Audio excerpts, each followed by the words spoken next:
Hey yo.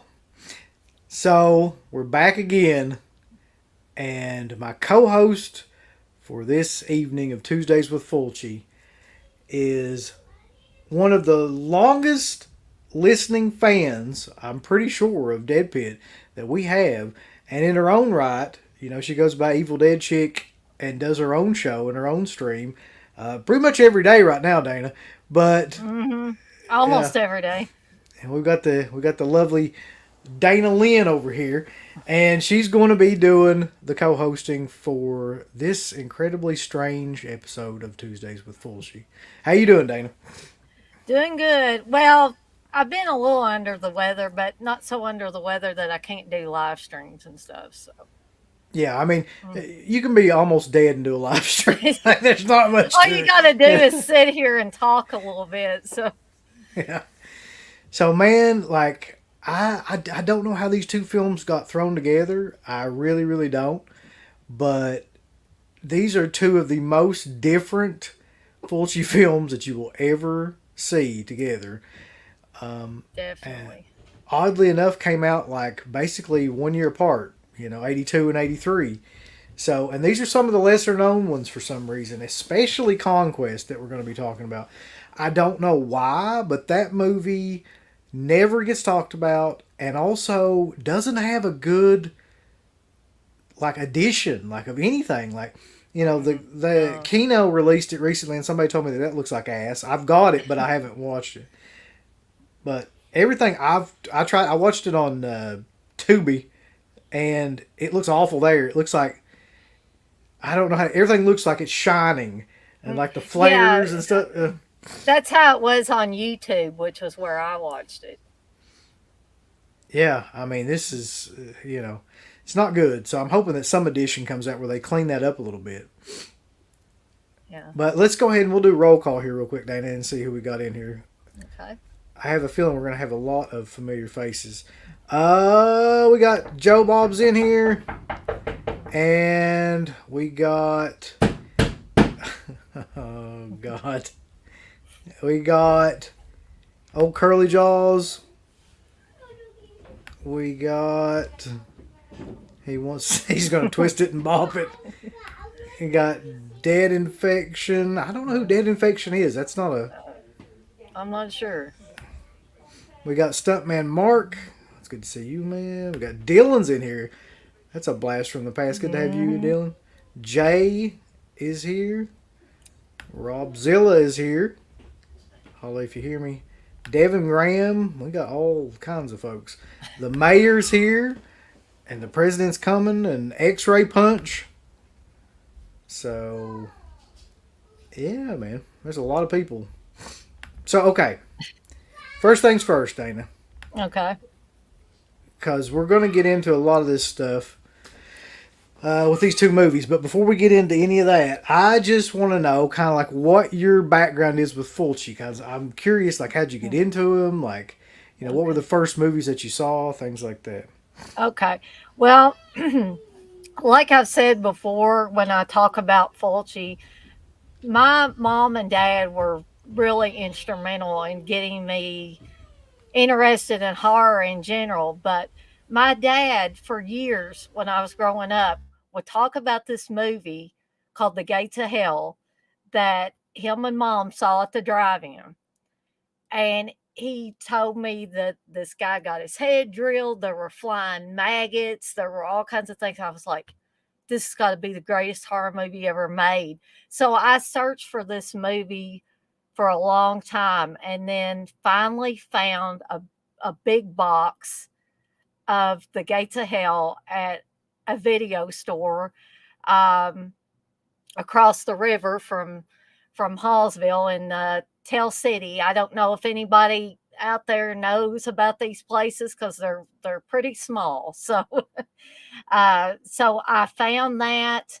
That's where I also found a copy of I Spit on Your Grave, which is not Fulci related, but uh, I did find The Gates of Hell, took it home, watched it, and it was one of those movies where I just wanted to rewind it because it was a VHS tape and just watch it all over again because I was like, up until then, that was probably the greatest horror movie I'd ever seen, and it was really my introduction to Italian horror because I hadn't gotten into Argento at that point. He was a little bit later for me. So then I started trying to get everything that Fulci ever directed, and that led to The Beyond, which I actually watched under the heavily cut Seven Doors of Death, uh, where Fulci was credited as Lewis Fuller. And Yeah, yeah. and then later on, I was watching things like House by the Cemetery, and it just went on from there. And I just have been in love with his work ever since my dad mentioned that movie. All he had to do was mention Gates of Hell and the stuff that was in it, and I was gone. I was a Fulci fan from then on out. I think Gates of Hell. We haven't had a chance to talk about like the big three, Fulci movies, which to me Hmm. are Gates of Hell, The Beyond, and House by the Cemetery. But Hmm. to me, Gates of Hell, in terms of the visual aspect of it, has the most memorable kind of visual, just the way that the movie looks and some of the Hmm. scenes from the movie, especially with the priest. Like I don't know how you feel about that, but like I think that's the most his most memorable work. I feel that way too. I just like that priest in that was so creepy. I don't know exactly what it was. I can't put my finger on it, but every time he showed up, it kind of gave me a cold chill because you knew something bad was going to happen. Every time Yeah, this guy showed up, something bad was going to happen. they got a great guy to play that. It's like Yeah. something about his features and everything was perfect for that to really just creep you out. And when he smiled that time, it wasn't a big smile, but it was right before, uh, I think it was right before the girl puked up her entire intestinal tract, that Yeah. he gave that little grin. And I'm like, ooh, that's just creepy. You didn't even have to get into like the real gory stuff or anything. That doesn't creep me out, but little subtle things like that will do it. Yeah, that was I don't know. There's a lot of stuff in that movie that's just very very Mhm. creepy. Okay, so what do you think though? Like I mean, I've talked about a ton of Fulci movies on here so far up to this point too. What are some of your favorites though? What are the ones that you like stand by as like the best of his work? Okay. I'm thinking along the lines of stuff that I go back and rewatch frequently, which would be, of course, The Gates of Hell. It'd be The Beyond, House by the Cemetery. Um, that's like, that's just my big three. Now, I'll go back and watch some of the other ones, but those I could watch any day, anytime, anywhere, unless somebody said, "Hey, you can't watch that here." But I would basically, watch those at any time. They never bore me.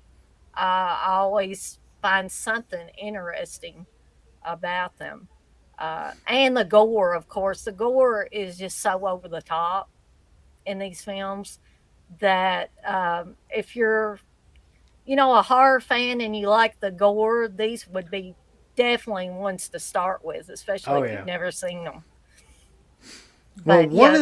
one of the two movies we're going to be talking about tonight too, though, Dana, has Hmm. got like a ton of gore in it, which I did not see coming. But I remembered I Hmm. liked that movie from the first time that I saw it, and that's probably the reason why is because it's almost like if Conan the Barbarian met like the Beyond or something like Right. that's kind of like the way it is, and that's Conquest too. But I mean, Hmm. Fulci had even in doing this show, I've kind of come to appreciate like him a lot more so honestly because for a long time the only ones that I ever watched were probably those four like Gates of Hell, House by the Cemetery, The Beyond, and Zombie. Hmm. And I'd seen the others maybe once or twice, something like that. But if you really watch all these movies, I mean, there's a lot of. It's like Argento. There's a lot of great stuff, kind of just like hiding in between, like the most well-known, films Hmm. too. And I think we got a bit of a gem in this edition too, and then we got a bit of a turd in the punch bowl. But I don't, Yeah. like I mean, you can find something great about any of his movies. I just think that maybe one's a little bit greater than the other, so Hmm. to speak. I don't Yeah. know if you had that same kind of experience with these two. Yeah, and I actually, Steve told me before I started watching Conquest, he told me it was going to be horrible. He said, basically, I got two words for you: mud people. And I saw the mud people, but I didn't think it was a horrible movie. Once I got into it, I didn't think it was horrible. No, I mean it's a little like something I've noticed about a lot of his films that aren't the Gates of Hell kind of trilogy movies is that they're slow. The pacing is really slow. Like, there's long periods of time where nothing happens in a lot of these movies, and there's a lot of exposition. And let me just say this: like exposition in Italian films is really awful. Like you think it's awful in American Hmm. films, but in Italian films, it's just brutal because the dialogue is always awful, the script is always pretty bad, and it's Hmm. just like you can't make sense of anything. Like a lot of times, like characters come in, they come out, you don't know who they are, nothing's explained. There's a lot Hmm. more emphasis on the visual kind of stuff, Right. so it's But hard. that's why we watch them. That's why we watch Fulci. That's why we watch Argento. We don't watch it to for exposition or for it to make sense, really, No, or anything. We're watching it for the visuals. no, you're right. But see, that's a blessing and a curse because when the visuals are not there, when they Right. have to rely on like a story, a lot of times these movies just fucking sink. Yes. But when they're great, they're great. So it's a mixed bag with these movies too. Okay, so real quick though, what do you think, in your opinion, is the worst Fulci film? The worst one. I mean, of the ones that you've seen, because there's a The ton that ones I haven't that, even seen. yeah. Um, well, you know what? Manhattan Baby, which we're going to talk about in a little bit, uh, is kind of boring to me and slow, but I don't think that is his worst film. Um, the one that I saw, and I think it may have been made for TV in Italy, was, gosh, was it?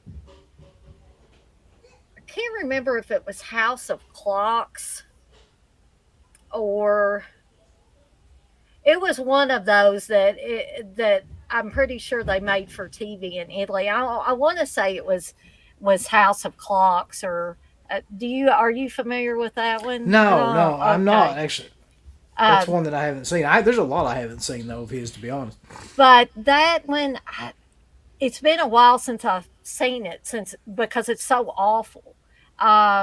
And I just can't bring myself to watch it again. And it was one of those that I bought and paid good money for it because it was a Fulci movie and I was expecting, more of the same kind of stuff that I'd been seeing from Fulci.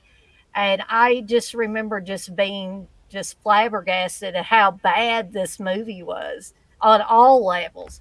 That there was not anything that I could uh, recommend to anybody at all. I can't even remember a lot about the plot. That's how bad it was. Yeah, there's I don't know. The ones that I've watched here recently, I found something decent in like almost all of them, but oh man, like Lizard and Woman's Skin was good, and there's a lot of stuff I liked in it, but it's very slow too in parts. So Hmm. I don't know. That's to me is like his biggest problem. Like he really wasn't one for pacing in a lot of these movies. I don't think. Hmm. There was another one that had a house in the. There were a lot of his movies that had house in the title, and this one was called House of Sweet Horrors. And I believe that one may have been made for Italian TV as well. I don't remember that one being very good either. So um, maybe you should stay away from having too many with house in the title or Yeah, yeah, that something. seems to be his curse. Although Uh, House by the Cemetery is great. So we yeah, got that one's great. There's a lot of people on here, though, by the way, that love Conquest. So we got Dirk says Conquest is great. J72 says my faith in Steve has been shattered about Conquest. That's what he's talking about. Devin Graham says he loves Conquest. Cool. And let's see, we've got Blair Hathaway's in here. He says hi to both of us. And there's a lot of other people just coming in here. Manhattan, maybe watch, not this time. Alrighty. House of the Dock, I believe. House of the Dock.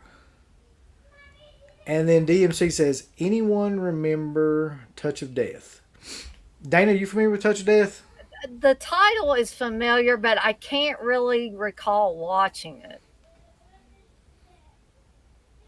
Yeah, that one's... And the mayor doesn't like Conquest. Oh my God, what the hell is going on, man? So I guess that's just one of those take it or leave it kind of movies where you're going to have a split camp, you know.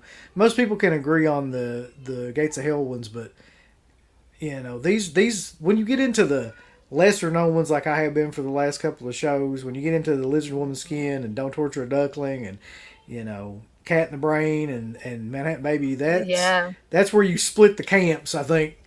Like, yeah, that's where it starts. And yeah. I think the reason why Steve likes Don't Torture a Duckling so much, I know I'm bringing up Steve, but some of the stuff makes me think about him. Yeah. And I think the only reason he really, really likes that really well is because Barbara Boucher is in that. Yeah, naked. She is. Yeah. Naked. And she's like the town whore, basically. So, basically, yeah. So, yeah, I can see Steve, like, marking out over that.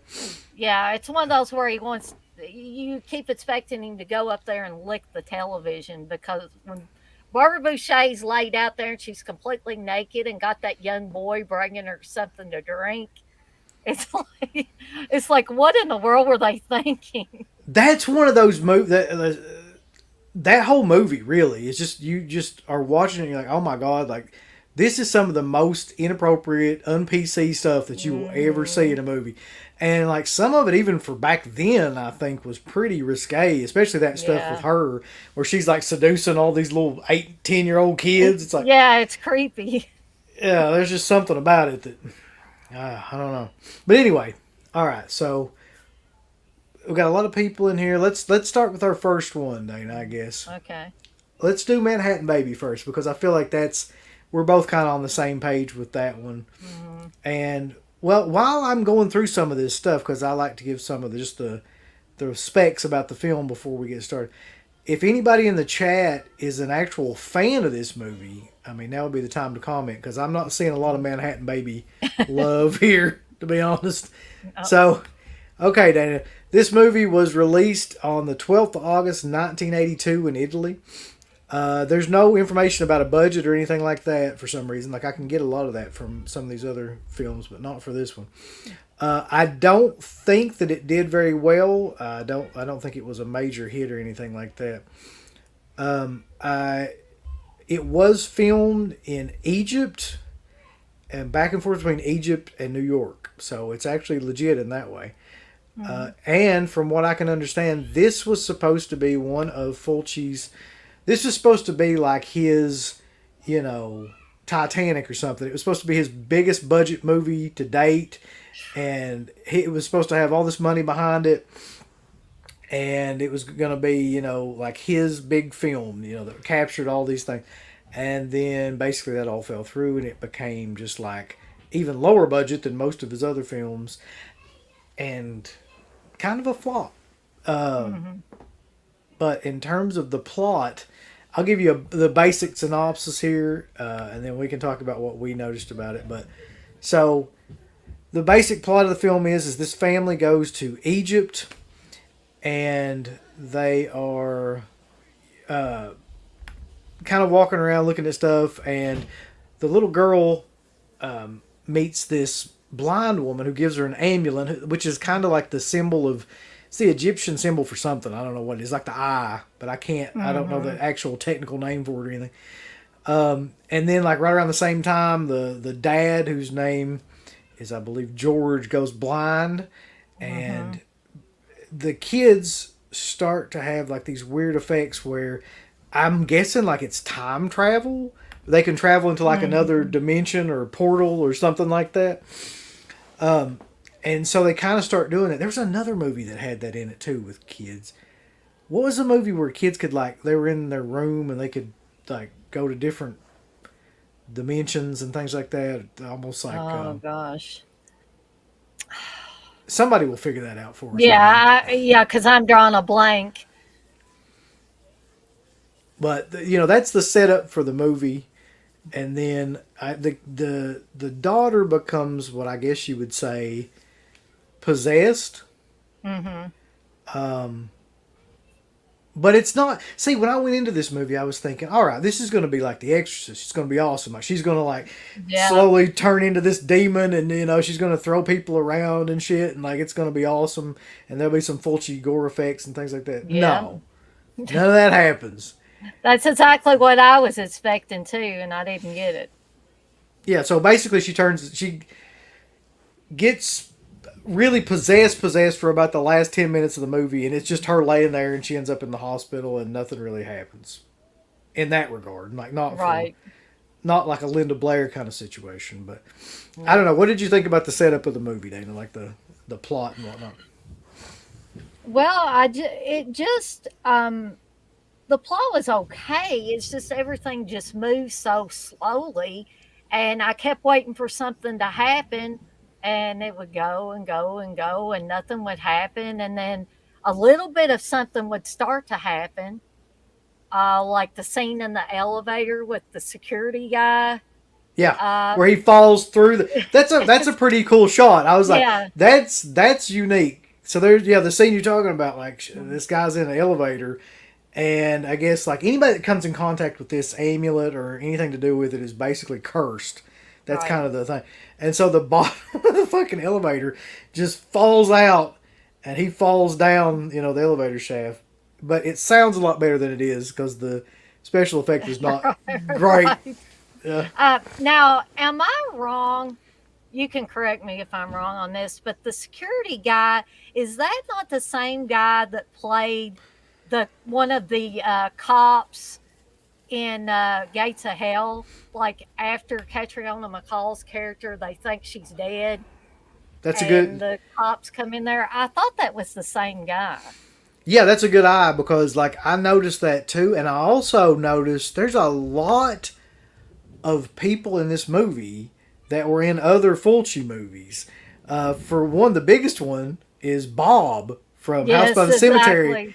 Is the little boy in this movie, and that like surprised the hell out of me. I was like, I never knew he was really in anything else, besides House by the Cemetery, and he's in this. Another kooky ass thing about this movie is they reuse the music from House by the Cemetery, like that's on a loop throughout the entire movie. They seem to reuse music from. I think there was some music from the Gates of Hell, and I think there was some music from the Beyond as well. Yeah.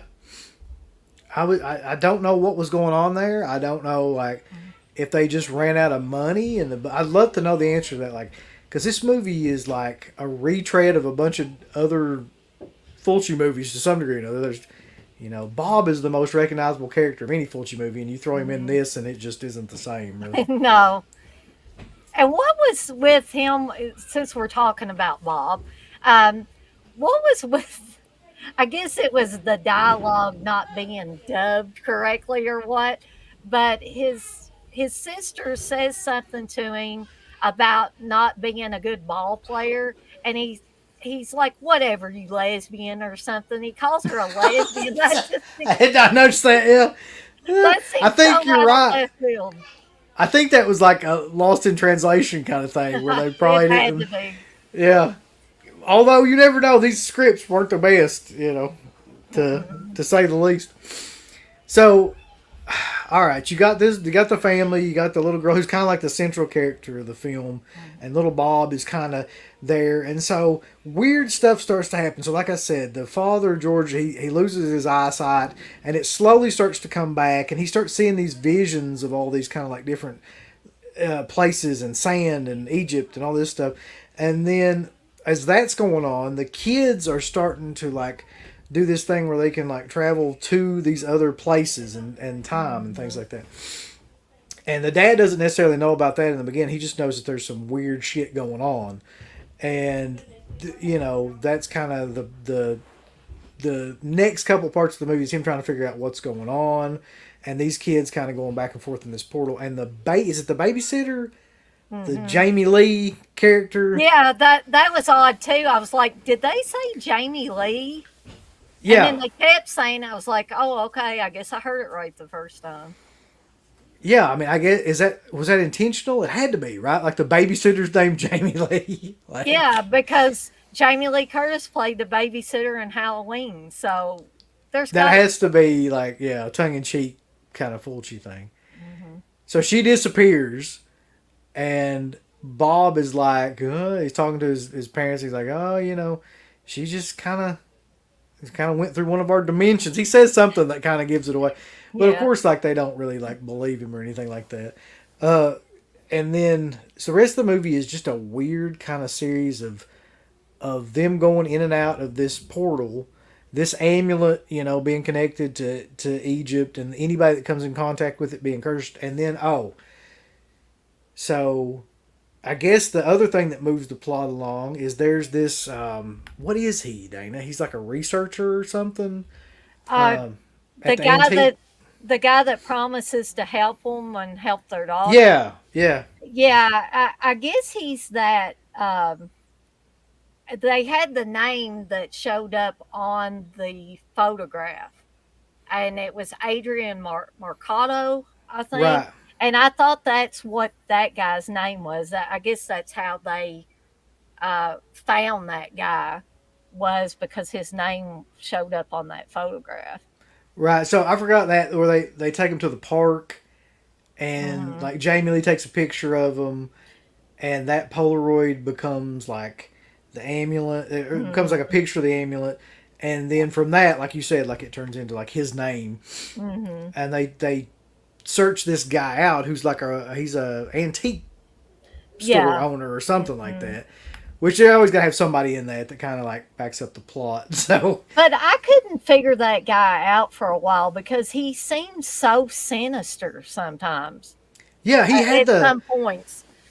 He had that look like oh god, what was that movie with the guy dressed in the robe, where he's kind of got the Egyptian kind of stuff, and he's sacrificing people. He looks like that guy, that character. I can't think of the movie. It's like a Herschel Gordon Lewis movie, I think. Oh, you're talking about Blood Feast? Maybe, yeah, but it's a similar looking character, and you're right though. He doesn't look like he would be a good guy in this movie. He looks like I kept expecting him to do something really horrible to these people that he was offering to help, just because he would talk and he's really low tones, and every time you looked at him, he just looked like he could just go crazy at any minute and start killing people. Yeah, he always seemed really sinister, like just kind of, kind of looked like he was up to something. Maybe that was the intentional to kind of like a red herring. I'm not sure. Maybe. But his part in the whole thing is just to kind of move the plot along, where he's trying to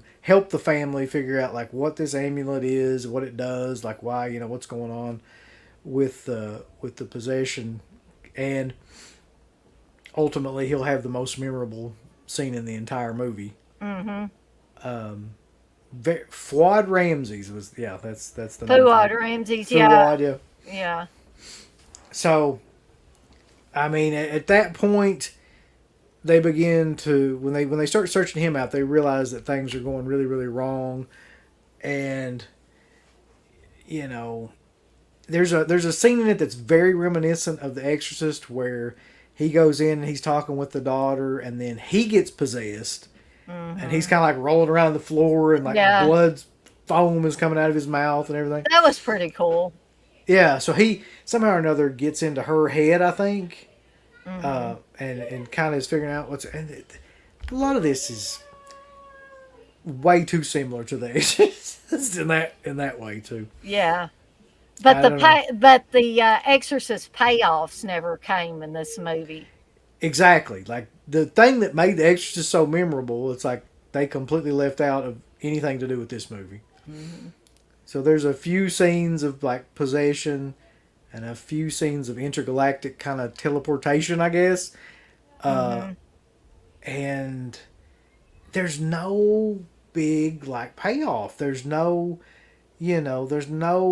like scene like throwing up the gut scene from Gates of Hell or the Right. zombie scene, the shark scene from Zombie, or there's nothing in this movie where it's like you're like, oh my god, like If I didn't and know any better, I would think it wasn't a Fulci movie, except that yeah, I know that he directed it. yeah, and it's filmed well though. Like I Mm-hmm. mean the cinematography, the look of the film is really good. And the version that I saw was like the transfer was amazing. So I mean, it had that going for it. It was competent at least. Like a lot of the other films that he did, maybe not so much, but this one like really looked like it was going to be a good piece of cinema. But Maybe nothing. that was the problem. Maybe he had too much kind of given to him, and maybe he did better when he didn't have as Some much. directors are like that. Yeah, I mean, some of them. To me, like Sam Raimi's like that. Like, I mean, Exactly. the less you give to Sam Raimi, the better movie that he seems to put out. And like, they gave him like a ton of money for some of those movies, and it was like shit. So I don't know. It's like they must have given him a ton of money for Drag Me to Hell. Yeah, that's I, exactly what I was and thinking. I was so disappointed with Drag Me to Hell. I mean, I know we're not talking about Sam Raimi, but I that just made me think of that, how much I disliked Drag Me to Hell, because it put all the things that we loved about the Evil Dead movies in that movie, but they were wasted because the movie was so terrible and the actors were so terrible in it. Yeah, it was. That movie was awful, but I think that movie was a fucking masterpiece compared to Manhattan, maybe. Yeah, I would have to say that. Yeah, if we're comparing the two. So before we get to this grand finale, though, that's like really the only decent part of the movie. Let's look at some of these comments, though. I don't know why, but Wes says, "Goddamn, I need to watch this movie again." No, you don't. Like you really don't. Oh, Like you may think that you do, but you really don't need to. He also says that this is like a movie that Blue Underground released that they haven't done a 4K of yet. I can totally see why. I mean, the mayor says the only movie I can think of, I'm assuming he means like time portal travel, is the Chronicles of uh, Narnia. Yeah. That's kind of like this, except there's not a. They're doing it like what in their mind, basically, though, yeah, right? Like they're not going into a closet kind of thing. no. And a lot of people are harping up this movie called Contraband, which I have not seen. Contraband, that sounds familiar. Yeah, I think it just recently got released or is going to get released. Dirk says Bob has a Brooklyn accent in this one at times. Yeah, he does. X-Ray Punch says Bob was the Macaulay Culkin of Italy. He kind of was, yeah, Yeah. at that time. You need a blonde headed kid in here? Let's stick Bob in here. Bob is the guy. He's your go-to like Italian child star. Mhm. Jack Frost. See, this is a good question for this too because he says, "How do you think an alien abduction Fulci movie would have turned out?" I think it's good because Fulci took a lot of like concepts of from other films and made them into his own kind of film. Like Mhm. these two that we're talking about tonight are prime examples. But I don't know. Like, can you envision like a alien Fulci film? Though? Uh, I I think if Fulci had done an alien abduction movie, it would have been like really gory, like the aliens would abduct people, take them on their ship or whatever, and then be dissecting them while they were still alive or whatever. They wouldn't kill them; they just start cutting them open and taking their organs out, and the people would be screaming and stuff. That's how I envision an alien abduction Fulci movie being. It would definitely be like some of the worst alien costumes that you've ever seen, Oh, it would be. but also like a ton of blood. Yeah. Let's see.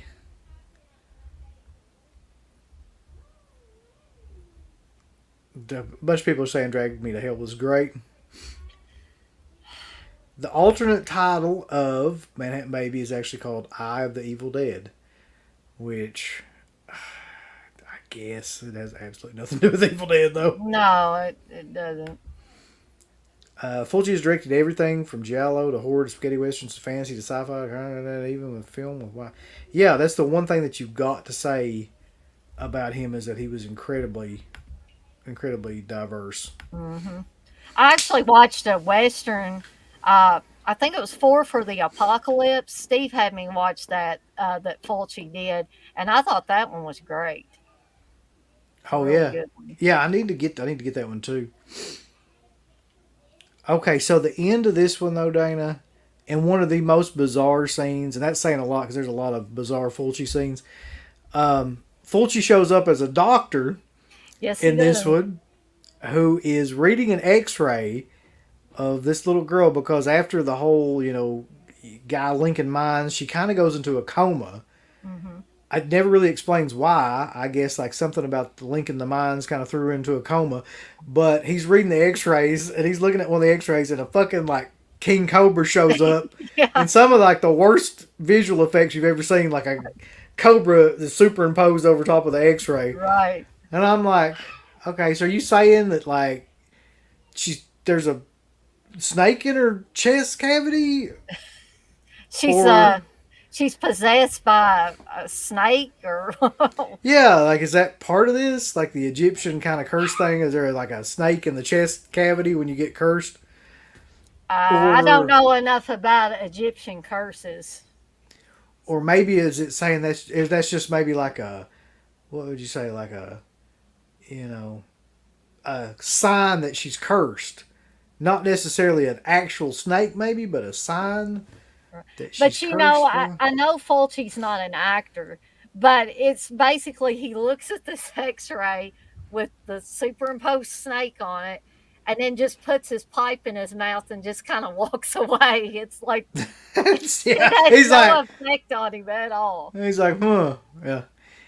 There's a fucking 6 foot long snake in your chest. What? Um.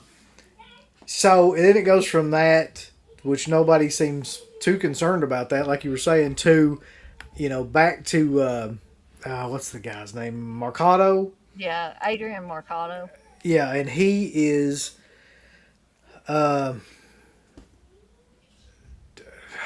like, how would you explain what the hell he's? It's like an exorcism almost, or some sort of like he's trying to do something with the spell. He talks about transference because when he talks to the girl's father, he says, I've done a transference or whatever, and Uh huh. they don't ever really explain that totally, but it's a Fulci film, so he probably thought I don't need to explain this, just take it for what it is. Uh, Exactly, and through somehow or another, he gets the curse put on him, like mhm. almost exactly like in The Exorcist, where at the end, uh, I want to say Father Marion, but it's not Father Marion; it's the other father. um, Um, Jesus Christ, why can't I think of that? oh my gosh, I'm forgetting Father too. That's Karras. Father Karras. Yeah. He gets possessed by the demon and then jumps up. So in this one, he somehow or another gets the curse transferred onto him to save the little girl, and then the little girl starts to get better. And Hmm. then here we go though. In the only scene in this movie where I'm like, this is some classic Fulci stuff. So Hmm. this guy's in this antique shop and he's like, oh, it's all over with. Everything's good now. And he's putting these stuffed birds, and kind of fixing them up and everything. Yeah. And of course, for some reason, the Fulci always had to have a scene in the movies where animals that you wouldn't expect come to life and kill somebody. In Hmm. this one, the dude is pecked to death by birds. Hmm. Except it's like Fulci in that, not like in the birds where you just kind of peck to death and there's Right. a little bit of blood here and there. In this one, they're tearing out like huge chunks of his head and his Uh-huh. neck. And he gets to the point where he's like, tear me apart. And they do literally tear him apart at the end. Yeah, yeah,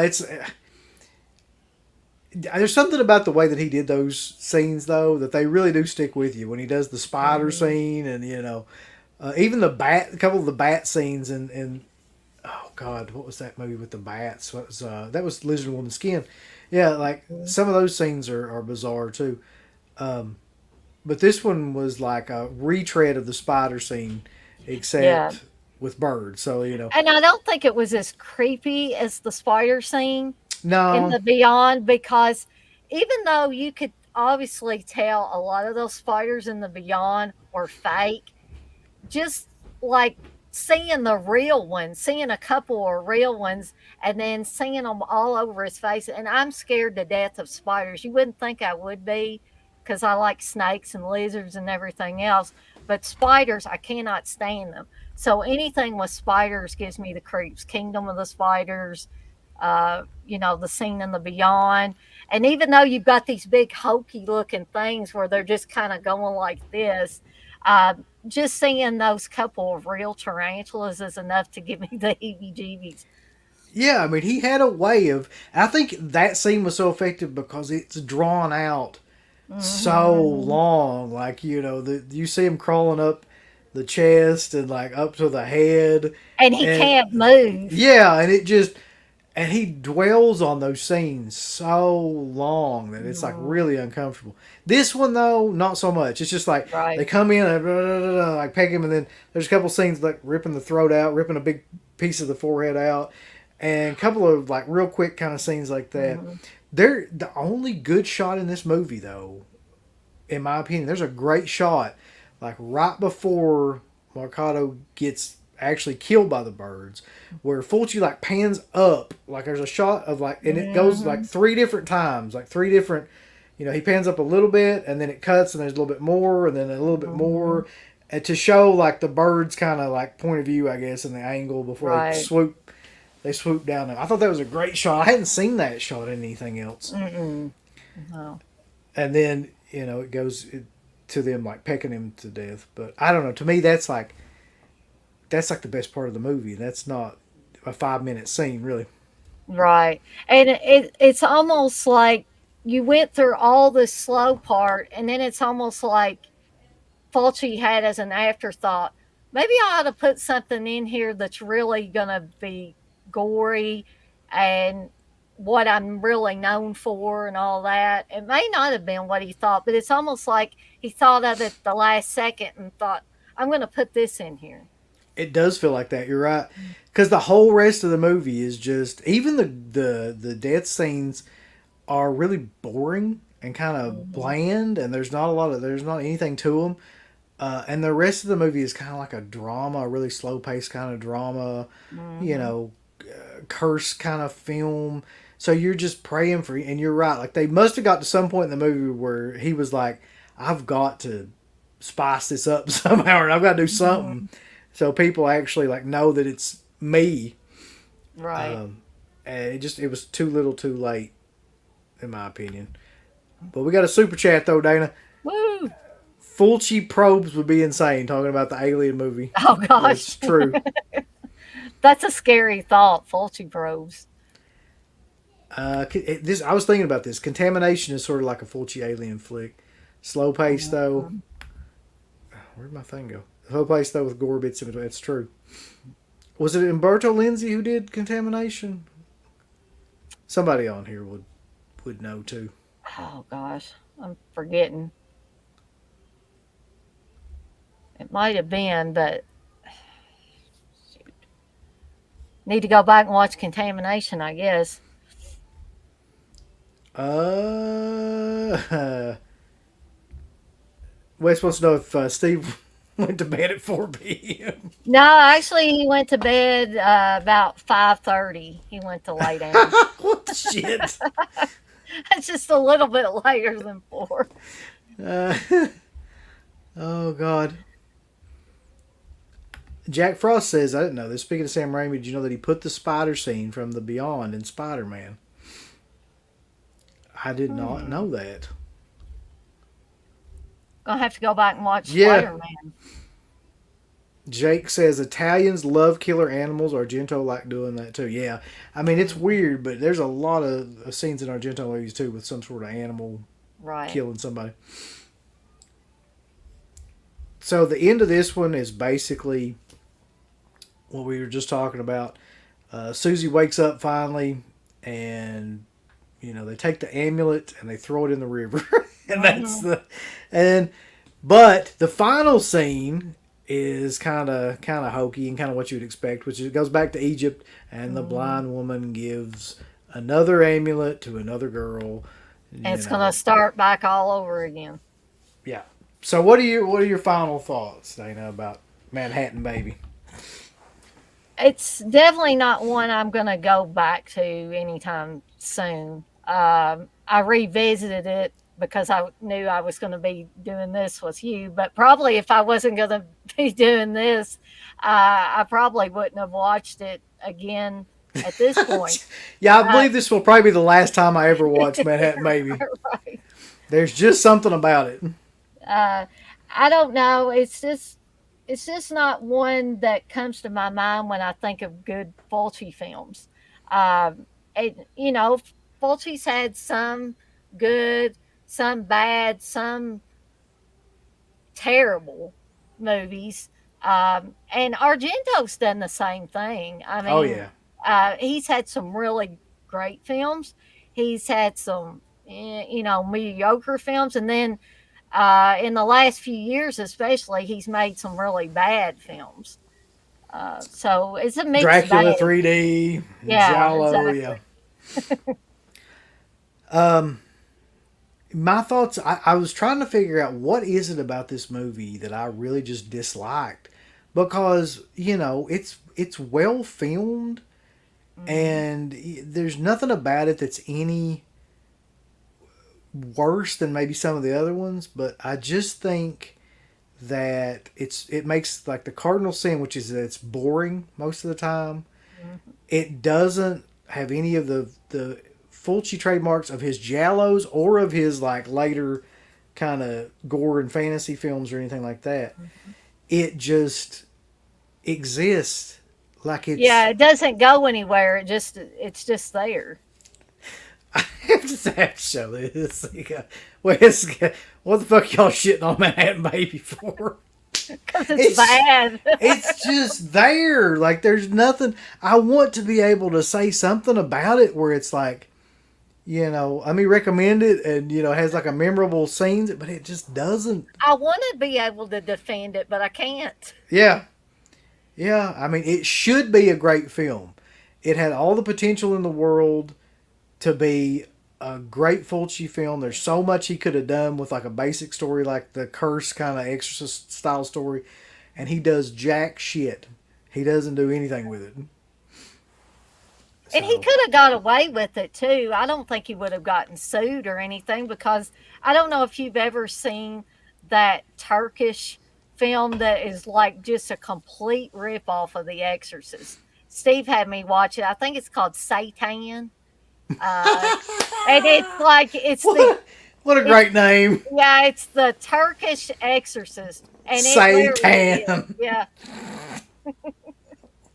I'm sorry. That's amazing. but it has her peeing in the floor and everything. It was like almost shot for shot. Yeah, they don't in those kind of movies. They don't even like. There's no subtlety. No. They just throw it out there. So we got another super chat, Dana. We're rolling right along here. All Dirt. right. He says everybody praises Argento, but who do you think has more awful movies out of the two?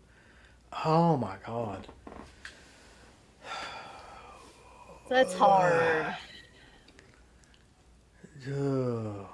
That is tough. I Well, think. Go ahead, it, Dan. it, it might be Argento, only because Argento outlived Fulci. Fulci died in what, 96? Was that when he 96. died? I'm pretty sure. Yeah. So Argento's had a lot more time to make some really bad movies, whereas Fulci's made what he's going to make.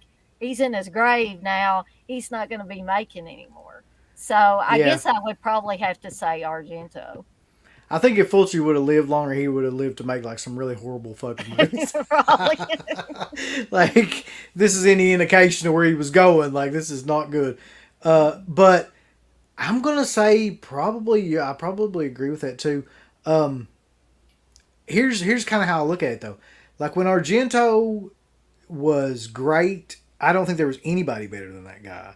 Like I don't think Fulci was better than him. I don't even think like some of the other big name directors were better. Like when he did Suspiria, and Deep Red, and to me even like in some parts of Inferno, there was nobody better at filmmaking than him. So that to me kind of makes up for some of the worst stuff that he did. It evens out. Yeah, but like towards when you get into the 90s and the 2000s, pretty much everything he did was shit. Like, so we never got to see what Fulci would have done, but I think it may have been Argento. I know we're not talking specifically about Argento, but I wanted to ask you about Tenebrae, because I don't hear people talk about Tenebrae a lot, and I absolutely love that movie. Yeah, I think that's up there in his top five, at least. Yeah, it was to me like a more coked up version of Deep Red. Like it had more blood and more kind of like everything. The violence was more, the sexuality was more. Like it was. And it has that great scene where the chick is like pulling her top off or putting her top on, and the knife just right through there, and you see her eyes. Yeah, like, with right the cuts. That is one of the greatest shots ever filmed. It's got two great scenes in it. It's got two of the most memorable scenes in any horror film. That one where it cuts, like the razor cuts through the shirt and like you see her face, and then the blood hits, and the scene with the axe where the woman, which basically Tarantino ripped off in like the Kill Bill movies, where she gets her arm cut off and then it's like spraying on the white wall and everything.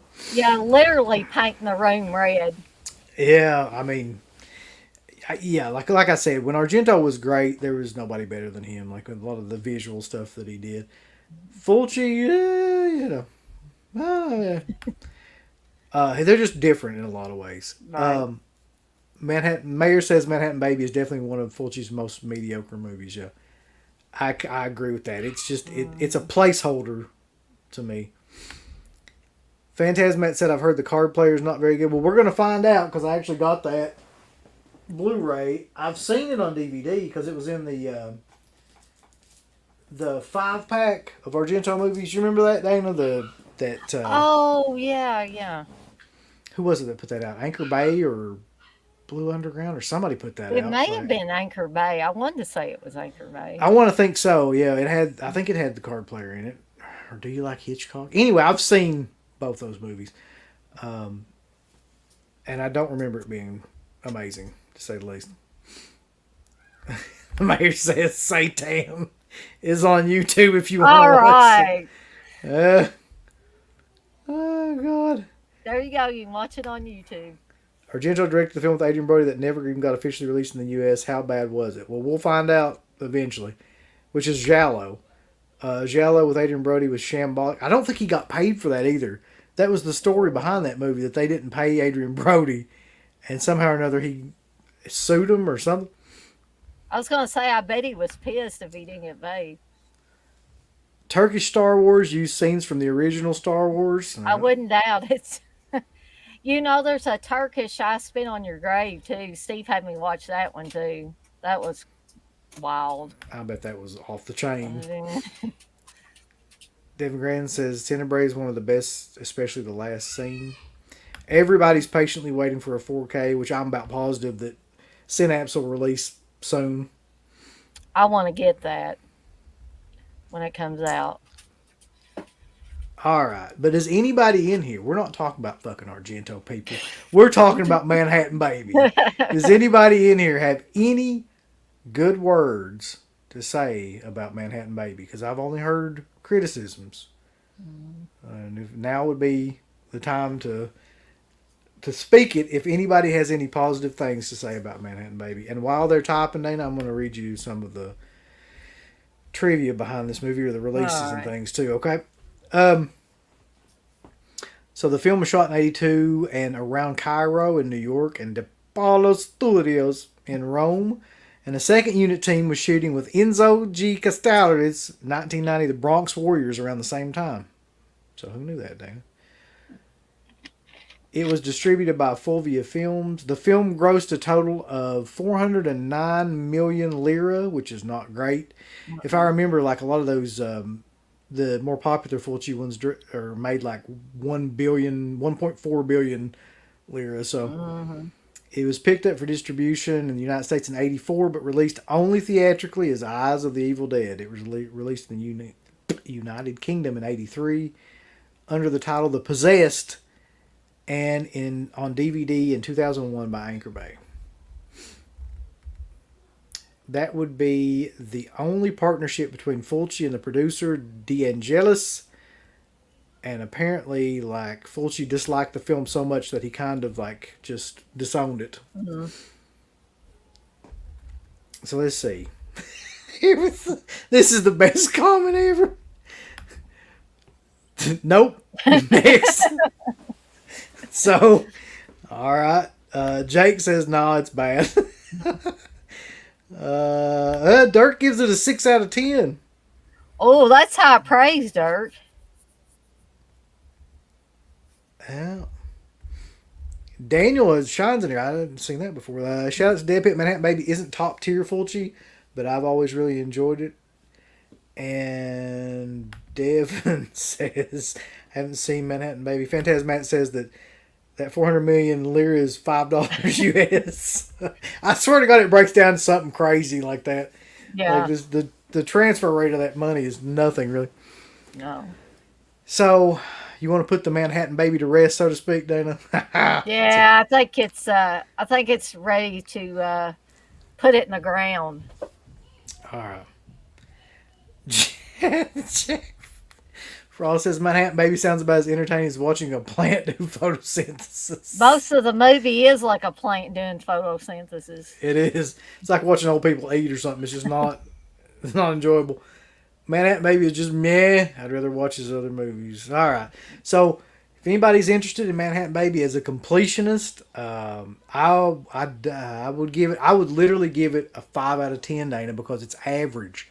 There's nothing good about it.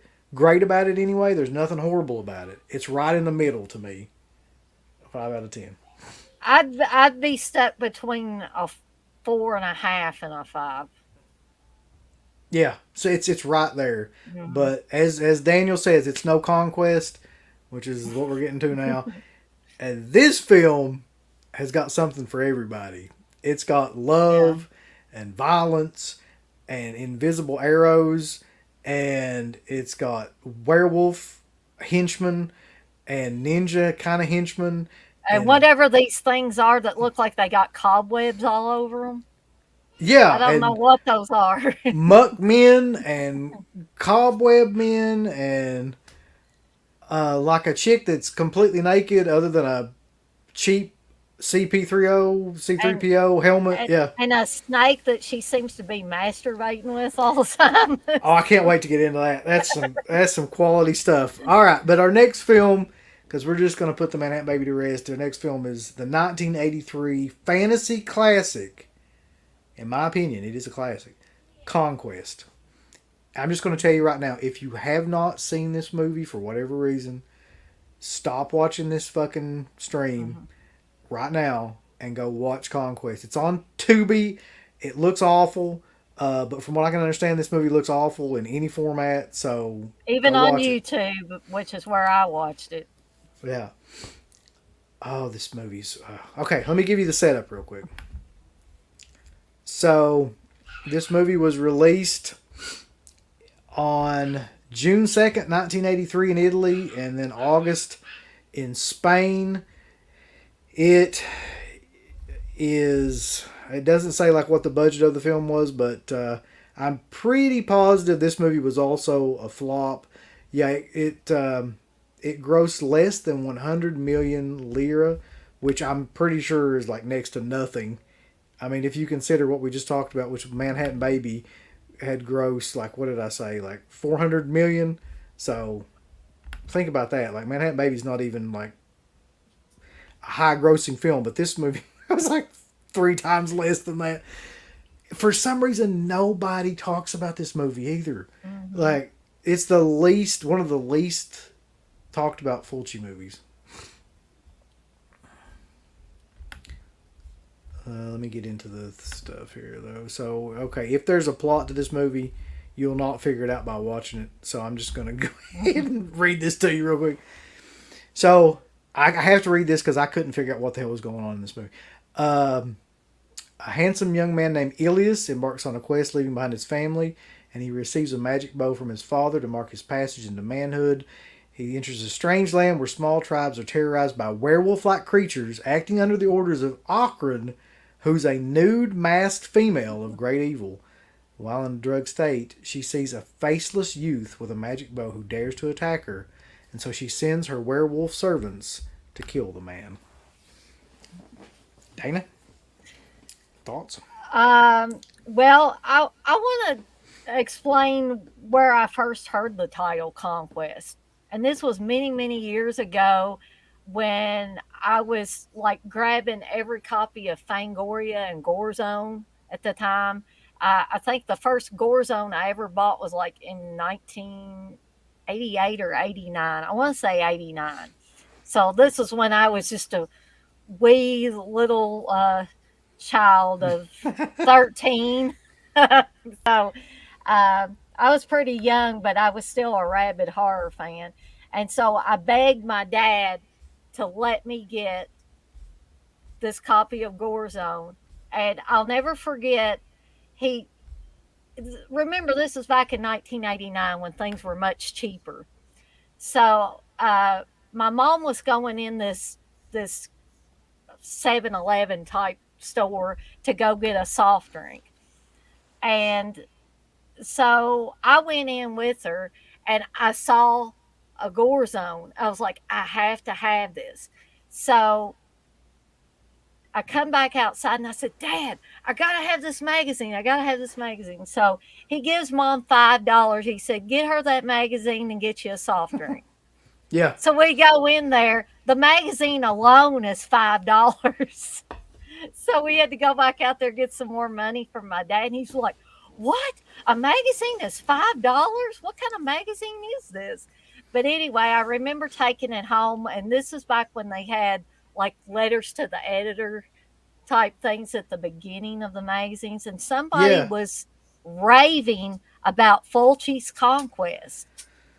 And I'll never forget that because when this movie started coming back on my radar again, I thought back to, I had never heard of it back then. And here's a guy that's going on and on about how great it was, how people were getting torn apart in it, and all of that. So that was my first introduction to even the title of that movie was in Gorezone magazine. And I don't know why I never tried to find it or anything like that. I guess I never saw it in any video stores or anything like that. Um, but for whatever reason, I just never tried to search it out. Even when the internet got big and things got easier to find, I just never did. But Just ultimately, wasn't. it, Yeah. it just kept falling off my radar. Well, I can tell you, like, who put it out originally, Dana? Do you know? Was it Anchor Bay? I want to think it was Anchor Bay. Because Probably that's they did, but I'm just not sure. somebody on here will know. But that's the version the very first time that I saw this movie. Like, you knowing that is pretty amazing because I did not have any experience with this movie until it was released um, on DVD. But this is the. I was looking for this. This is the Kino Lorba Code Ooh, Red. that's cool. That's a cool cover, I think. It's Code Red though, so it looks like shit. I mean, Yeah, pretty much everybody has said that, and I would definitely probably say that that's true. But the cover is great. Yeah, I mean, yeah, I like there's that cover. not much I can show you on the back of this, but if you get this, it says there's a new 2019 HD master and a conversation with Jorge Rivero. Um, I'm trying to figure out who the hell Jorge Rivero Yeah, was. that's what I was gonna say. Which one is that? Who is that? Oh God, it's got to be one of the main dudes. Was it the young dude or the demigod? Okay, I don't know, but some people know. So, how do you even explain the plot of this fucking movie? Like, I mean, Well, the I've or got this is the way when I first started watching it, and I got about a quarter of the way through it. This is how I described it. It was like if they had made Xena Warrior Princess and it was unrated or rated R and was allowed to have nudity and all kinds of stuff and people getting ripped apart. That's what I think of it as, like either a rated R or an unrated version of Xena Warrior Princess, only with guys instead of Xena and Gabrielle running yeah. around having adventures. So let me. This is probably a good way to kind of for me to talk about this movie. Let me read my notes from watching the movie. You ready? Okay. This is a brief kind of like note section. Some weird shit with dogs and snakes. Yeah. Mm-hmm. The main bad guy looks like my palm. The bad guys, like the werewolf creatures, look like my fucking palm, like in the face. You know what I thought of the werewolf creatures? At some points, they look like Wookiees from Star Wars. They look like Chewbacca for some reason to me. They look awful. That's like I don't know how to explain it, but they look like a Pomeranian in the face. They really do. And the lead sorceress is naked except for a helmet. Yeah, so I'm assuming she's a sorceress. So from what I can gather from watching this, because it's not very well stated that this sorceress is. She realizes that this one chosen one character who has like the bow that his dad gave to him, which is a bow that shoots like these energy arrows or something, is going to eventually end up killing her and, taking over if she doesn't stop him. So she sends out these werewolf creatures at first to like attack him. And there's a bunch of scenes with some fight scenes between, them and the werewolf. There's a really great scene at the beginning of it too, where the werewolf creatures kind of go into this village, and they attack this village, and they end up killing like the main elder in the film. I'm not sure. Is that his dad? Is that the arrow guy's dad? Or is that just I wasn't sure of that. At one point I thought it was, but then I thought or was this like a totally different guy? I'm not sure either. So many of these guys looked alike in these little tribes. Yeah, but that scene is notable to me just because the gore in it is like off the chain. So imagine like Conan the Barbarian or something like that, but they have no limitations. Like the women are all nude, and like the violence is like a 10. So like when he takes this like hammer thing and hits this guy in the head, and like his head explodes basically. And then like there's the scene that's probably the most kind of notorious scene from the movie where a woman kind of gets held down and she's pulled apart. She's like pulled apart like a wishbone at Thanksgiving. Yeah.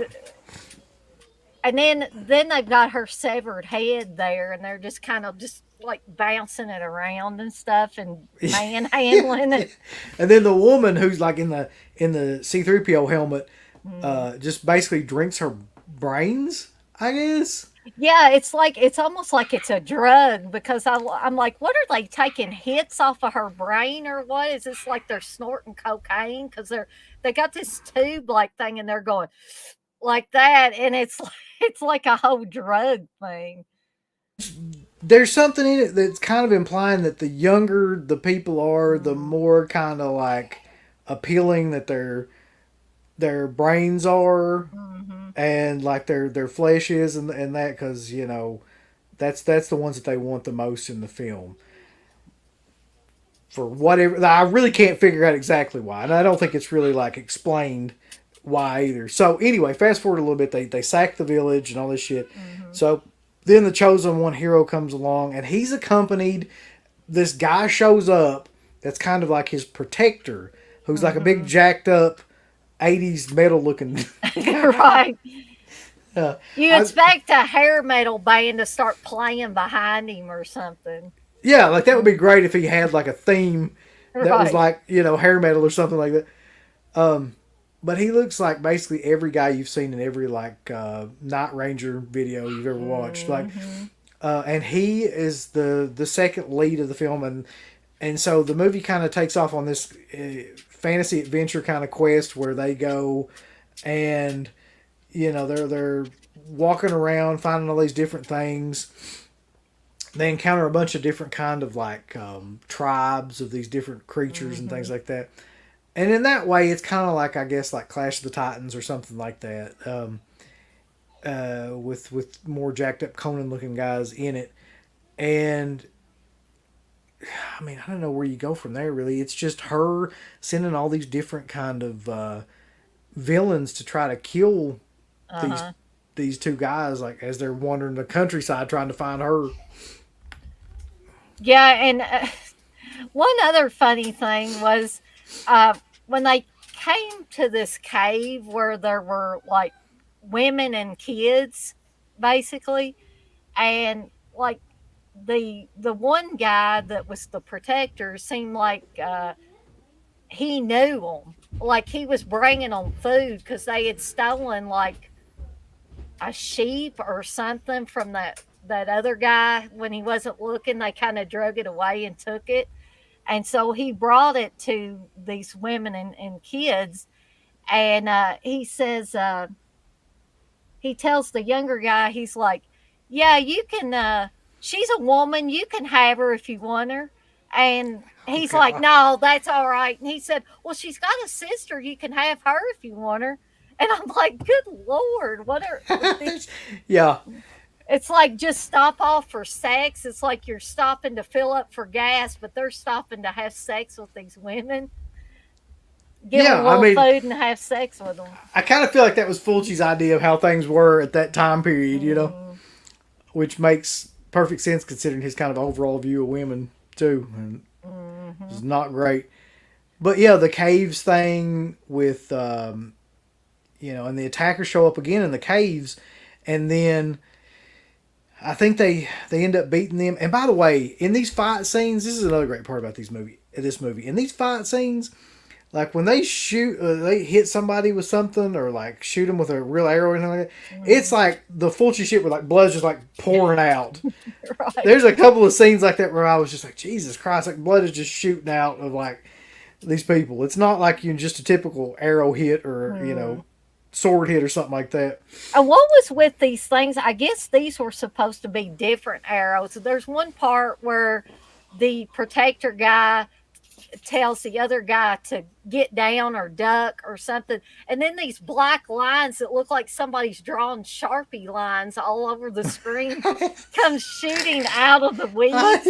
Yeah, and they're like ducking down. It looks like it's just the special effects were just awful in that Right, scene. right. Like yeah, there's like 50 arrows at one time that kind of go over them, and they look like it looks like just something got stuck on the film, and they just kind Yeah. of moved it like across.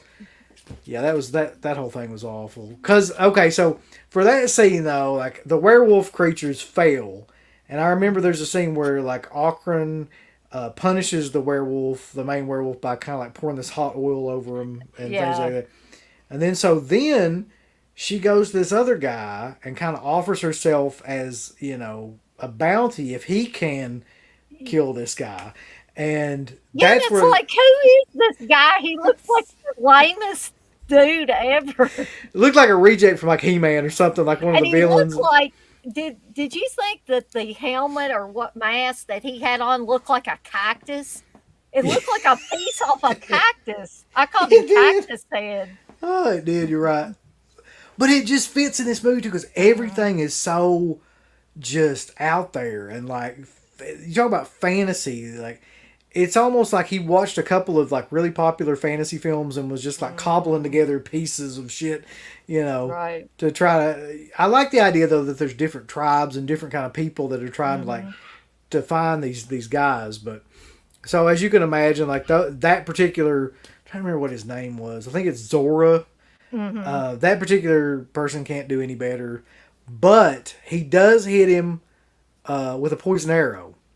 Hmm. That was another part of the film, and that's where the big man of war looking dude comes into play, where he's got to save him from being poisoned by finding this particular kind of like potion. Magic leaves. He calls them magic Yeah, leaves at one time.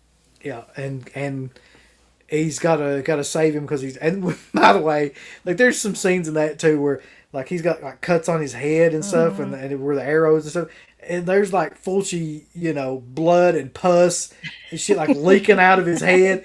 It reminds me of the scene where like in the Beyond where the guy gets hit by the chain, and like all the Oh yeah. you see the blood and the pus and everything like that. Hmm.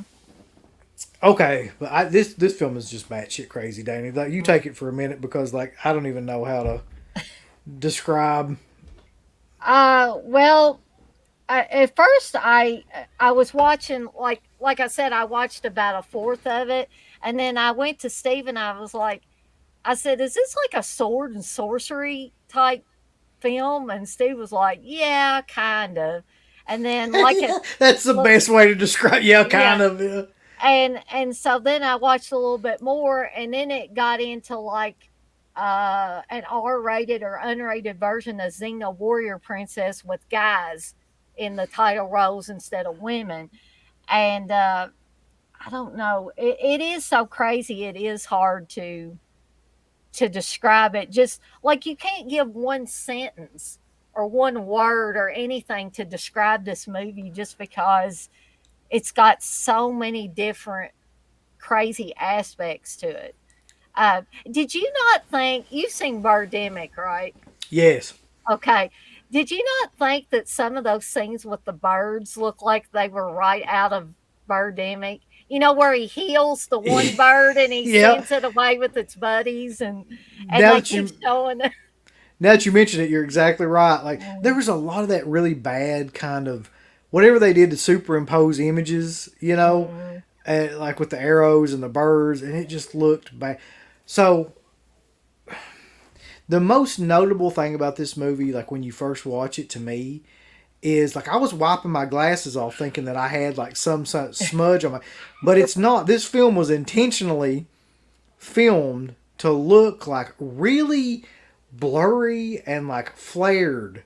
And I didn't know this till I was doing research, but like I just thought it was a really bad transfer. But apparently, like the cinematographer used a fog machine and a soft focus lens with special filters in this Did they movie. put Vaseline on the lens or something? Because that's, I mean, that's what it looked like.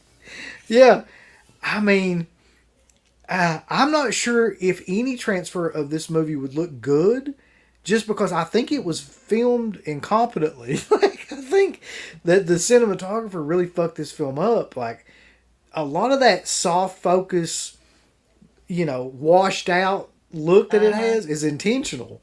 So At the I, very beginning, it looked almost like they were having double image issues. It looked like there was one image on top of the other when the boy before he leaves home and he's talking to his dad and his dad gives yeah, him the bow and arrow. yeah, Uh, that I was like, I was looking at, it was like, am I looking at a really bad copy of this? Because it's like I'm seeing a double image on there, one layer on top of the other. yeah. It just everything in this movie looks just off. Like it, and I get what they were trying to do because in some of those older sword and sorcerer kind of films, like they had that look where it was like kind of that soft focus kind of look where everything was kind of washed out and fantastical Mhm. looking, like to emulate the fantasy part. But he took that like way too far in this and just Mhm. makes everything look like you're just. I was like, is there some sort of smudge on my glasses because it looks like when you're trying to watch something from Right. too far away, with a smudge on your glasses. That's the kind of what Mhm. the whole film looks like. Well, and I'm not making fun of anybody that has glaucoma because I have people in my family that have glaucoma and it's a bad deal. But it is literally like you're watching it in glaucoma vision. God I damn, mean, Dana. you think something's going wrong with your eyes. That's, so. I just wish that if anybody can clean this movie up and could make this look halfway decent, like Synapse style or something, this would probably be like one of those movies that people would go back and hail as a classic. Because Mhm. to me, the worst part about it is just the cinematography and the way that it looks.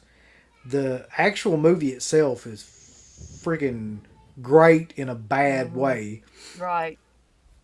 But listen, I want to read a couple of these comments before we get to the main end of this. So, Okay. Daniel says he always doubles Conquest with Quest for the Mighty Sword. There's a scene in that film where a recycled troll from Troll 2 has sex with the hero's mom. That's interesting. Uh,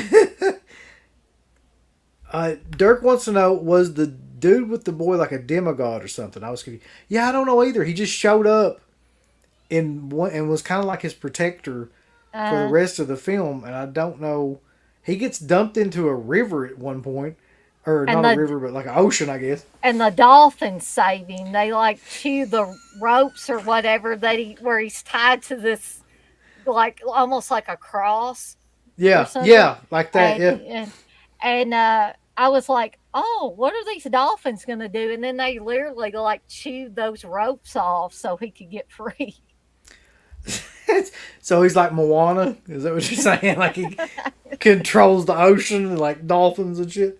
I mean, that's where it was like Xena too, because they had all that stuff about the Greek gods and stuff like that. I mean, this was so much like Xena in a lot of ways. It was like every film like that around that time, really. Mhm. Dirk says they should have had a bigger breasted metalhead gremlin face bitch. That's my only complaint. And he See, gives it. Oh. that's why I think Steve doesn't like it. If it had had some really hot Italian chick in that was naked all the time, he would have been, that's the greatest movie ever made. I kid You're you not, he would you're have. exactly right, Dad. I believe that. Yeah, this is the only thing he has against it. Yep. If Fulci had the chance to make his own Star Wars, they definitely would have been his Wookiees. Yeah, that's true. Yeah. This sounds insane. It is. I mean, it really it defies explanation. You just have to watch that. Phantasmic says that I have to go back to the keynote sale for this one and the psychic. I'm going, bro. Um, yeah, I mean, I honest to God, I would probably just watch it on Tubi. Like, I just feel like I know this is gonna look like shit. Like, I know it is. So, Well, Aaron, you'll have to let me know if that has Sparkler Head in it. You I know what will. Sparkler Head is? Yeah, I will. Because the Redeemer that Code Red put out had Sparkler Head in it. Well, And I'll tell you one thing that I noticed about this too, though, Dana. It says Banana Man interviews Jorge Rivero. oh God, not Banana Man. Yeah, it's Banana Man. Oh, So that'll be the worst interview ever. it'll be fucking awful. Devin Graham said he looks like the guy in Manowar. That's true too. Mayer said he almost added Conquest to his Kino cart, but then watched Conquest on Tubi and the cinematography was cloud. Yeah, it's awful. Oh, we didn't talk about this. Best part of the movie, probably. Yeah, I was going to bring that up too. I'm glad somebody else brought it up because I almost forgot about it. So I was really number one amazed that Claudio Simonetti did this soundtrack, but I was actually almost amazed because the music is almost too good for the movie. Like it's a really good fantasy score. Mm-hmm. You know, it's got 4 or 5 different kind of like what do you call that? Like themes, I guess, or for different kind of scenes in the movie, and it's actually really good. That's probably the only transfer they have. The mayor is talking about all of them. YouTube, IMDb, TV, and Tubi had the same transfer. Yeah, like it says the transfer makes it feel like it was a dream. Yeah, and like a lot of fantasy movies had that kind of transfer, but not to this degree. This degree is really annoying to kind of watch. Like Mm-hmm. it's too soft and too washed out, and it just pisses me off. It needs to be a lot sharper, and this movie would have been. It would have been a classic, I think, if it didn't look as bad as it does. So, towards the end of the movie, though, Dana, he comes back. He gets the leaves and the potion thing or whatever, and comes back to life, basically. And they go and they find the subterranean monsters. And I think around this time, what are they doing? They're going into caves, aren't they? Um, Yeah, I think so. And isn't there a scene with bats? yeah, there's a scene with magic bats. Um, and something happens. I can't remember exactly, but something happens, and he gets a hold of the bow because she Hmm. gets the bow somehow or another. I can't remember exactly how. Well, I think that scene is just so damn dark when That's all of that is happening, and I wasn't even sure what happened, and then all of a sudden, and I might be giving a spoiler away, so if you guys haven't seen it and you don't want to hear this, plug your ears or go away or something. Uh, I don't think but it. but they don't care. But so you have that really dark and confusing scene with the bats and stuff. But then the guy with the bow and arrow somehow gets his head cut off, and I'm like, when did that happen? And then that the one guy shows up with his head and gives it to the woman, and it's like, okay, I don't understand at what point that happened. There was too much going on in that one scene right before that. So you're right. I'd forgotten about it, but I think that guy that she got or she promised her body to or whatever ends up cutting his head off. Yeah. But that's one of my biggest problems with this movie is during the dark, the night scenes, you can't see anything. Oh. Like I couldn't figure out what the hell was going on in a lot of those scenes. And there's just enough that you can make out kind of shadows of people, but you can't tell anything Mhm. that's going on. Not in the transfer that I saw. Right. That's one of the more horrible aspects of this movie. Oh, you know what we didn't talk about was the twin scene when, like, when he's real sick because he got shot with multiple arrows or whatever, and he thinks that his friend has come back, but it's the what did we say that guy's name was that begins with a Z? Zora. Zora. Um, he somehow has made himself look like his friend. Did you remember that scene where they were Yeah, yeah. fighting? Yeah, I guess that's part of it, isn't it? Like that he's a what would you call that shapeshifter or something like that? Yeah. That's part of kind of his like deal. And but eventually, like so he cuts the head off. He takes the bow and arrow and gives it to her, and then eventually somehow or another the other dude gets it back, and like he's shooting it and he's like killing all these people and like they're falling off of shit, and then he's like the multiple arrows, and then eventually like he ends up using the magic thing on her mask, Mm-hmm.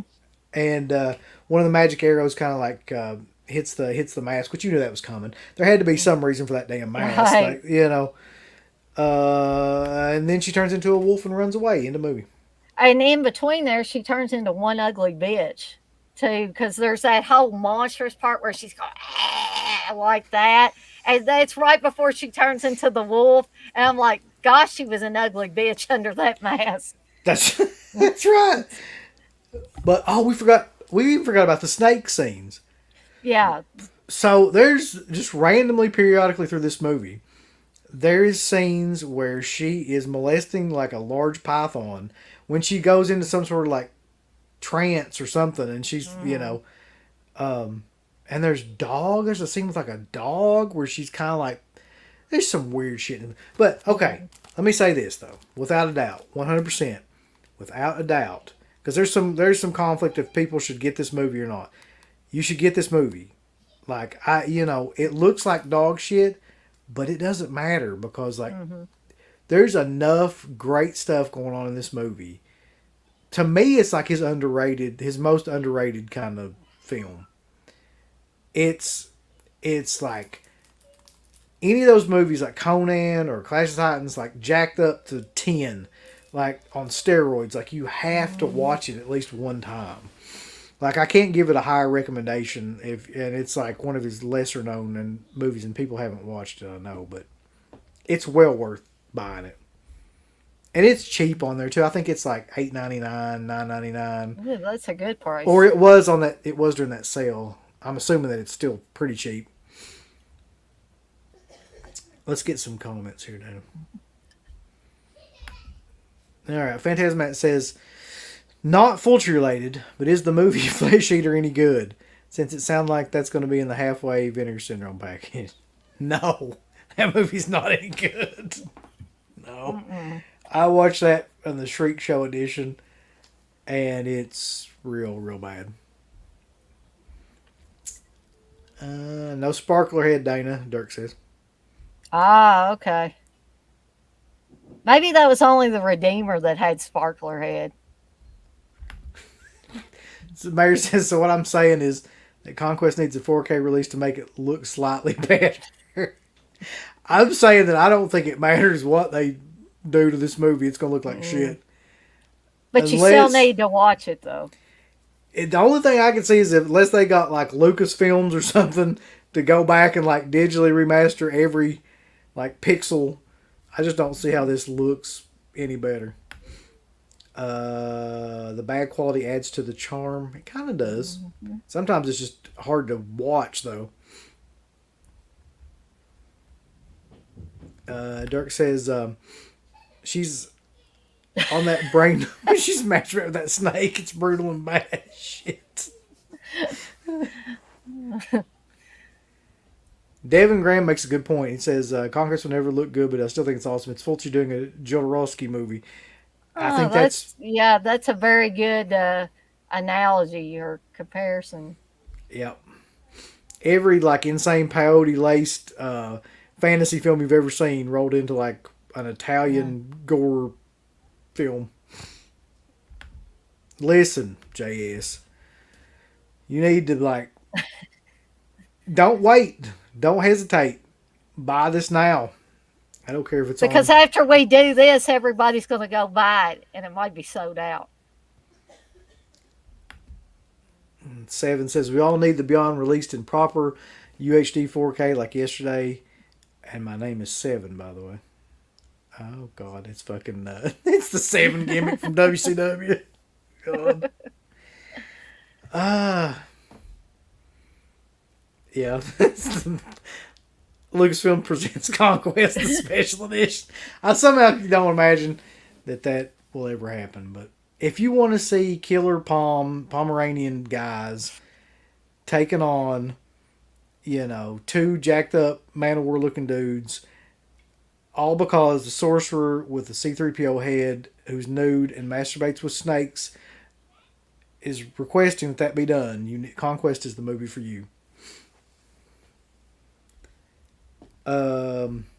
Yeah, so let me read you some specs about the home releases, Dan. Okay.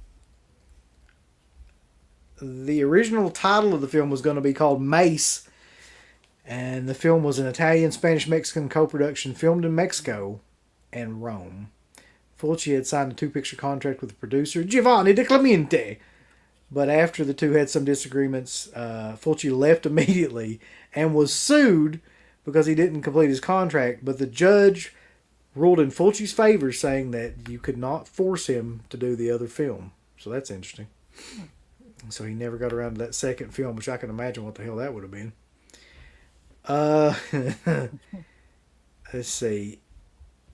It's got some horrible reviews on here, and it's got some decent reviews on here too. Most people commented that Claudio Simonetti's score was great. There's a lot of people that gave it like a basic 3 out of 5 kind of score. As far as I know, though, like this is the most recent release as the Code Red release. Like I know Anchor Bay had it at one time, and then this one. There's not many releases of this film though. You think that one's going to go up to like $100 or something? Like a lot of Code Red stuff does. Because old Bill Olsen says, I don't have any more. And then all of a sudden he finds a couple in his closet or whatever, and he wants to sell them on eBay for like $100 or $200. He does that with a lot of his stuff. Yeah.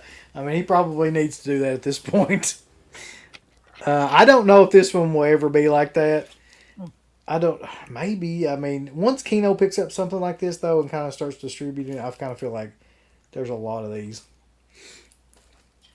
Final thoughts about Conquest, David? Well, people definitely need to watch it if they have not seen it. Like Aaron said earlier, don't wait. Go get this thing. Uh, because I'm glad I didn't listen to Steve, who said it was horrible, because I actually enjoyed it. Once I got into it, and got past the very beginning part where the double image stuff seemed to like hurt my eyes. Once I got a little bit past that, I was really into it, and there was some stuff where I said, "What in the heck?"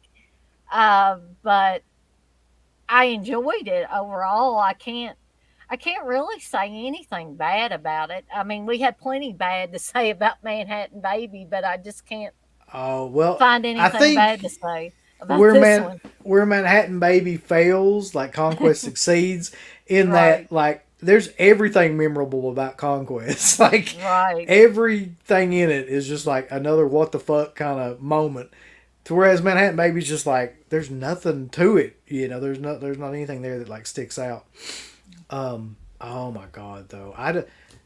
It's just one of those movies where ever so often one will come along where nobody really knows about it, but it's got a lot of really cool stuff going for it that's like so out there that people like us would enjoy it, and Mhm.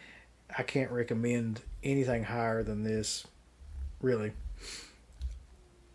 it makes you wonder though what in the hell made Fulci decide to do this movie, because there's not another movie like this in his like he never really did another fantasy style movie.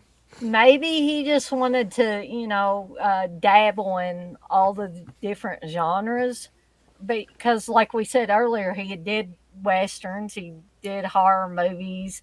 Um, so I guess this was his sword and sorcery epic. Only it wasn't an epic movie, but it was filmed like it was one of those epic battle movies where two guys go on a this epic journey to discover themselves or so Yeah, you know what I mean. And but it was only in an hour and 28 minutes, so it couldn't be one of those epic films. But can you imagine if this was like mini series level? it looks like an Italian miniseries from like the early '80s, the way it was filmed. Yeah. Right. You remember Battle Axe, Dana? I don't know if you're familiar with that. It was like a Genesis game. Oh, Um, see, I have never like been a big gamer. My brother was always or, the gamer in the or wait a minute, family. was it Golden Axe? Maybe it was Golden Axe. That it sounds very familiar, but I don't believe I ever played it. Well, that's what this movie like. If the makers of Golden Axe for Genesis took acid, like that would be this would be what the video game would be like. But let's see. Text says Vigor don't put it out on 4K with an inflatable Fulci. The mayor makes a great point that masturbating with snakes would be a great name for a doom metal band. Yeah, Let's see. 4K Conquest with the soundtrack. That would be awesome. Yeah. I'd like to have that on vinyl. Simon Eddy stuff on vinyl. That would be awesome. Yeah, I've got one of those scores on vinyl. I can't remember which one it is right now, but yeah, and I've got their live album on vinyl too. Was it Live from Austin or something like that? Goblins. Oh, I may have that. Steve might have got that for me. Yeah. So okay, if anybody has any comments about Conquest, if you've not seen it, see it. Don't delay. If you have seen it, then you already know like it's amazing. I wish I could find out like how much what kind of budget this movie had. Really, Yeah, it's strange that you can't find anything about and I can the just find movie. out how much it made, which was like it was a huge bomb, like I said. But I cannot find anything about how much they actually like had to work with it, and I would imagine it's not very much based on these costumes and outfits and stuff, and it's the visual effects of the movie. Once again, though, guys, like I know I've mentioned this before a bunch of times, but it bears repeating. when we go over these movies, though. If you don't own this book, Ah, yeah, we have that book here at our house. you need to own this book. I'm just saying. Like, this is the Beyond Terror, the Stephen Thrower one, and all this stuff is in here. All these movies, anyway. Let's see if I can find what they've got for. If I can show anything from Conquest. See, the problem with this book is like he like gave a lot of nudity and things like that without censoring it. I don't think there's anything on here. But yeah, Conquest is in here with a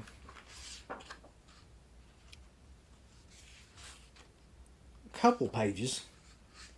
And some of the... Here, I'll do this though. There's some boobies, but... Yeah. Get that in there. So, that's that though. Where would you put these, Dana, in his grand scheme of all of his movies? Like, where do these fit? Well, Conquest will probably fit somewhere in the middle because it's not like top tier, but it's so entertaining. It's got to be in the middle there somewhere. And Manhattan Baby's going to be on the lower rung of the ladder. I cannot. Yeah. I just cannot put it up any higher.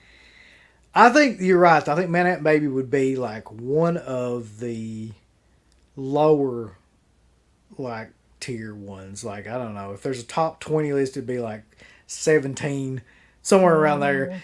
Now, I'm going to say this, though. I think Conquest would be in my top.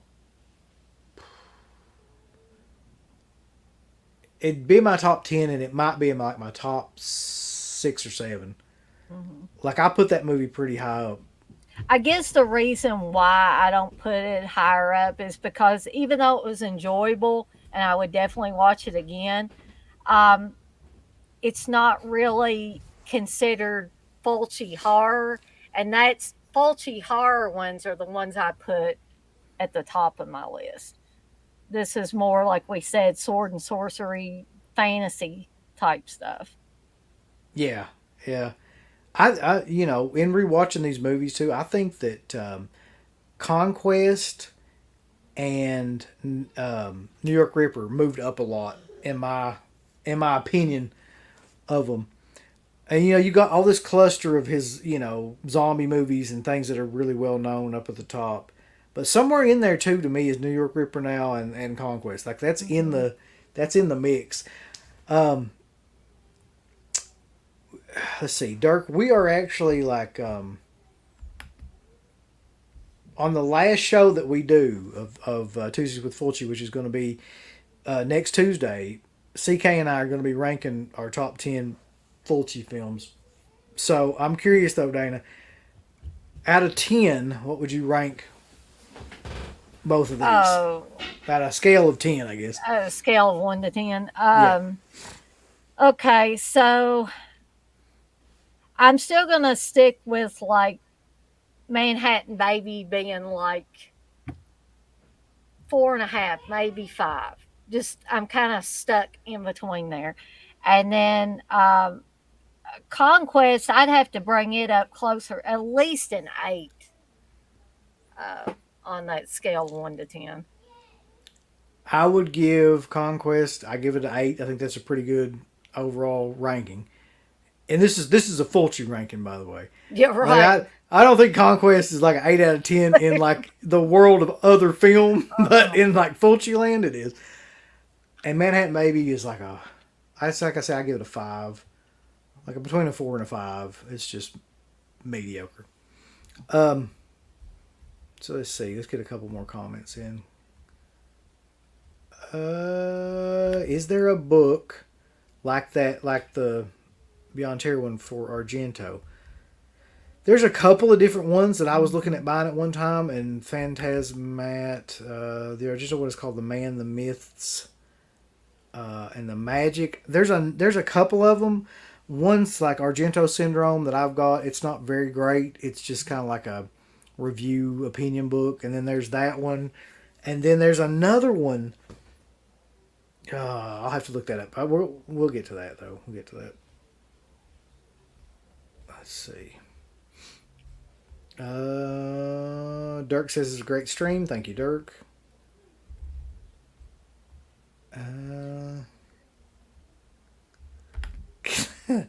Conquest definitely could have benefited from some titty mutilation, but you probably wouldn't see it because it's so dark. That's true. Yeah, it didn't really matter, like, in some of those scenes what happened, because you're never going to be able to, like, make it out. All right, Dana. So I think that we've done as best a job as anybody can do in reviewing Manhattan Baby and Conquest. I think so too. So next week, on Tuesdays with Fulci, CK and I are going to do The Psychic, and we're going to do Murder Rock. And we've been waiting to do those for like quite a while. And we're also going to rank our top 10 Fulci movies. And there's a big announcement at the end of that show that a lot of people have been asking about for a while now. So when we get to next Tuesday, I'm going to make that announcement. So you got to watch all the way through for that for the final of Tuesdays with Fulci. But Dana, I appreciate you co-hosting this with me. Oh, anytime. I wish that it could have been better movies. Conquest was great, but you know. But this was fun, though. It's sometimes even talking about bad movies is fun, or mediocre movies. That's definitely true. I don't mind that.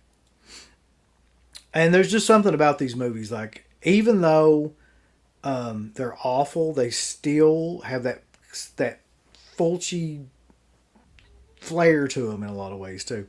Even in the worst ones like Manhattan Baby, you can still tell with the birds and everything that it's a Fulci movie. Mm-hmm. So, I thank everybody for being here, all the people in the chat, all the super chats. Thank all you guys, and tune in. So next Tuesday at 9 is the finale of Tuesdays with Fulci, and there's a big announcement at the end of that. And Devin wants you to know that you're awesome, Dana. Oh, well, thank you, Devin. Yeah. So definitely thanks to Dana. And yeah, I can't wait. Wait. Hold on. I was getting ready to. And then the mayor says, is the announcement going to be that you're going to finish the Argento series? Well, the mayor, you're going to have to fucking tune in to next Tuesday to find out like what it's going to be.